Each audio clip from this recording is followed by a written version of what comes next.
For this 11th stage of the Tour de France, the riders go from Cesseron to Bourg-les-Valence, that's 184.5 kilometers, to make the transitions from the Alps to the Pyrenees.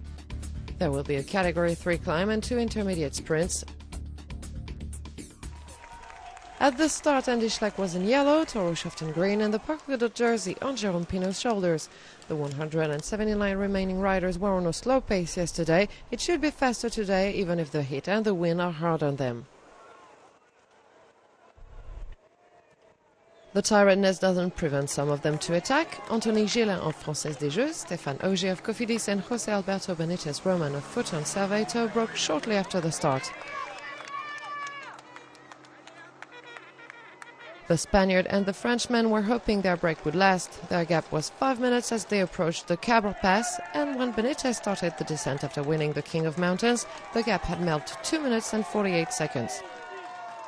Jérôme Pinault managed to take the last remaining point at the top of the climb, considering the ranking for the polka dot jersey classification. With his friends Anthony Charton right behind, each point counts.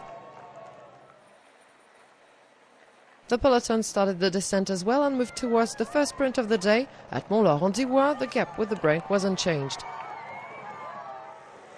The leading trio was working fine, the favourites were relaxed, but that was not to last as the HTC Columbia, Garmin and Lampre riders positioned themselves at the front of the pack.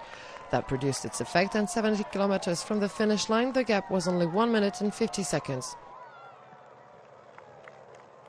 The pace was rather slow at first, but increased progressively. At the last sprint of the day in Mirabel-et-Blacon, Auger arrived ahead of Gélin and Benítez, but the peloton was just 1 minute adrift at that point. The junction took place 22 kilometers from the arrival. The pressure started to grow in the peloton as the Saxo-Bank team decided to boost the pace. That left behind the ones who were on their last legs. 8 kilometers from the finish, Chavanel and Popovic tried to go on their own, but Cavendish teammates didn't agree. The sprinters' team's battle started, a battle that even materialized physically. Renshaw opened the gap for Cavendish in a peculiar fashion. The Briton was not to be stopped or caught and clinched his third stage win in the 2010 Tour de France ahead of Petacchi and Farah. Alessandro Petacchi takes the green jersey and Andy Schleck remains at the top of the overall standings.